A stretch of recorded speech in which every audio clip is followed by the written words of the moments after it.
So yes, all students, I once again welcome you back for Enlightened Educators. So ಒಬ್ಬರು Charitha 005 comment ಮಾಡಿದ್ದಾರೆ. Ma'am ನನಗೆ ನೆಟ್ವರ್ಕಲ್ಲಿ 18 ಬಂದಿದೆ, ನಾನು ರಿವಾಲ್ಯೂಷನ್ಗೆ ಹಾಕಿದಾಗ 18ಗಿಂತ ಕಡಿಮೆ ಬಂದರೆ ಯಾವ ಮಾರ್ಕ್ಸ್ ಕನ್ಸಿಡರ್ ಮಾಡ್ತಾರೆ? See first of all you are planning to put for revaluation even though have got 18, ಹೌದಾ? So it is not good sign by the way. ಯಾಕೆ ಅಂತಂದರೆ, ಸೊ ನೀವು ತಪ್ಪು ಮಾಡ್ತಾ ಇದ್ದೀರಾ ಅಂತ ನಾನು ಹೇಳ್ತಾ ಇಲ್ಲ. ನಾನೇನು ಹೇಳ್ತಾ ಇರೋದಂದರೆ, ನೀವು ಹಾಕೋದು ರಿವಾಲ್ಯೂಷನ್ಗೆ ಹಾಕ್ಬಿಡ್ತೀರಾ. But what happens when you put for revaluation? So ನಿಮ್ಮ ಒಂದು ವಿಡಿಯೋ ಕಡೆಯಿಂದ ಅವರು ಬೇಕು ಅಂತಲೇ ಮಾರ್ಕ್ಸ್ ಕಮ್ಮಿ ಮಾಡ್ತಾರೆ. ನೀವು ನನಗೆ 30 ಬರಬೇಕಾಗಿತ್ತು, 18 ಬಂದಿದೆ ಅಂತ ನೀವು ಹಾಕ್ತು ಅಂದರೆ ಏನಾಗುತ್ತೆ ಗೊತ್ತಾ? ವಿಡಿಯೋ ಕಡೆಯಿಂದ 18 ಇದ್ದಿದ್ದು 6 ಆಗ್ಬೋದು, 10 ಆಗ್ಬೋದು ಅಲ್ವಾ? ಸೊ ಹಾಗಾಗಿ ಸೊ ಏನಾಗುತ್ತೆ ಅಂತ ಹೇಳಿದ್ರೆ, ಅದನ್ನು ಮನಿನೂ waste, plus what I can say ನಿಮ್ಮ ಒಂದು ಮಾರ್ಕ್ಸು ಕೂಡ ಬರೋದಿಲ್ಲ. ಸೊ ರಿವಾಲ್ಯೂಷನ್ ಯೋಚನೆ ಮಾಡಿಬಿಡಿ. 18 ಬಂದಿದೆಯಾ, ಪ್ಲೀಸ್ ಬಿ ಹ್ಯಾಪಿ.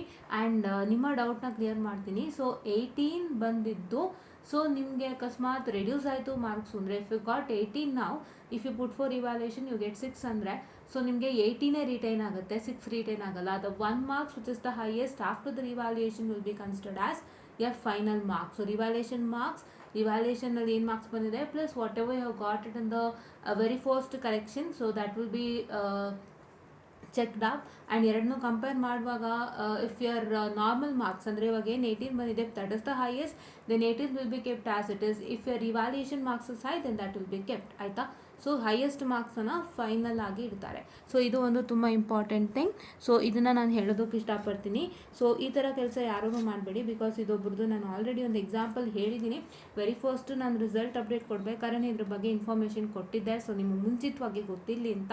ಸೊ ಇಂಥ ಕೆಲಸಕ್ಕೆಲ್ಲ ಟ್ರೈ ಮಾಡಬೇಡಿ. ಏನು ಪಾಸ್ ಆಗಿದ್ದೀರಾ, ಪಾಸ್ ಅಷ್ಟೇ, ಸಂತೋಷ ಪಡಿ.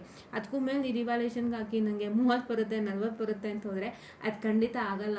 ಅದು ತುಂಬ ರೇರ್ ಕೇಸಸಲ್ಲಿ ಆಗುವಂಥದ್ದು. ತುಂಬ ಕೆಲವರು ತುಂಬ ಚೆನ್ನಾಗಿ ಬರೆದಿರ್ತಾರೆ, ಅವರಿಗೆ ಏನಂತ ಹೇಳ್ತಾರೆ, ಮಾರ್ಕ್ಸ್ ಬರಬೇಕಿತ್ತು, ಆ ಥರ ತುಂಬ ಒಂದು 10% ಆಗುವಂಥದ್ದು. ಸೊ ಹಾಗಾಗಿ ಆ ಕೆಲಸಕ್ಕೆಲ್ಲ ಟ್ರೈ ಮಾಡಬೇಡಿ ಅಂತ ಹೇಳ್ತಾ, so I just went in the session all guys. And ನಿಮಗೆ ಕಂಟ್ರೋಲ್ಸ್ ಮತ್ತು ಇದು ವೀಡಿಯೋಸ್ ಬರ್ತಾನೆ ಇರುತ್ತೆ ದಿನ. ಸೊ ಹಾಗಾಗಿ ದಿನ ಅಲ್ಲ, ಸೊ ಸ್ಯಾಟರ್ಡೆ ಸಂಡೇಸ್ ಬರ್ತಾ ಇರುತ್ತೆ. ಸೊ ನಾನು ಯಾವತ್ತಾರು ವೀಕ್ ಡೇಸ್ನಲ್ಲಿ ಫ್ರೀ ಇತ್ತು ಅಂದರೆ ಅವತ್ತೊಂದು ದಿನ ವೀಡಿಯೋ ಬರುತ್ತೆ, ಇಲ್ಲಾಂದರೆ ಸ್ಯಾಟರ್ಡೆ ಸಂಡೇಸ್ ನಿಮ್ಗೆ ಖಂಡಿತ ವೀಡಿಯೋಸ್ ಬರುತ್ತೆ ಅಂತ ಹೇಳ್ತಾ, I just went in the session all guys and please to follow those videos without fail.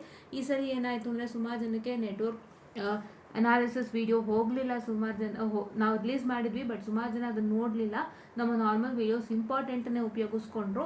So ಹಾಗಾಗಿ ಈ ಸಲ ಅದಾಗೋದು ಬೇಡ. ನಾರ್ಮಲ್ ವೀಡಿಯೋಸು ಅಂದರೆ ನಮ್ಮ ಏನು ಟಾಪಿಕ್ಸ್ ಇದೆ, ಏನು ಎಕ್ಸ್ಪ್ಲನೇಷನ್ ಮಾಡಿರ್ತೀವಿ, ಆ ವೀಡಿಯೋಸ್ ಪ್ಲಸ್ ಇಂಪಾರ್ಟೆಂಟ್ ಕ್ವಶನ್ಸ್ ಎರಡೂ ಕೂಡ ನಮ್ಮ ಸ್ಟೂಡೆಂಟ್ಸ್ ಫಾಲೋ ಅಪ್ ಮಾಡಬೇಕು ಅನ್ನೋ ಒಂದು ಕಾರಣಕ್ಕಾಗಿ ನಾನು ನಿಮ್ಗೆ ಇವಾಗಿನ ರಿಕ್ವೆಸ್ಟ್ ಮಾಡ್ತಾ ಇದ್ದೀನಿ, ನಾರ್ಮಲ್ ವೀಡಿಯೋಸ್ನು ನೋಡಿ. ಅದರಲ್ಲಿ ನಿಮಗೆ ಇಂಟರ್ನಲ್ಸ್ಗೂ ಸಹಿತ ಇಂಪಾರ್ಟೆಂಟ್ ಕ್ವಶನ್ಸನ್ನು ಹೇಳ್ತಾ ಹೋಗ್ತೀವಿ, ಪ್ಲಸ್ ಎಕ್ಸಾಮ್ಗೂ ಸಹಿತ ಹೇಳ್ತಾ ಹೋಗ್ತೀವಿ. ನಾರ್ಮಲ್ ವೀಡಿಯೋಸ್ ಪ್ಲಸ್ ಇಂಪಾರ್ಟೆಂಟ್ ಕ್ವಶನ್ಸ್ನು ನೋಡಿ ಅಂತ ಹೇಳ್ತಾ, I just went off the session all and thank you.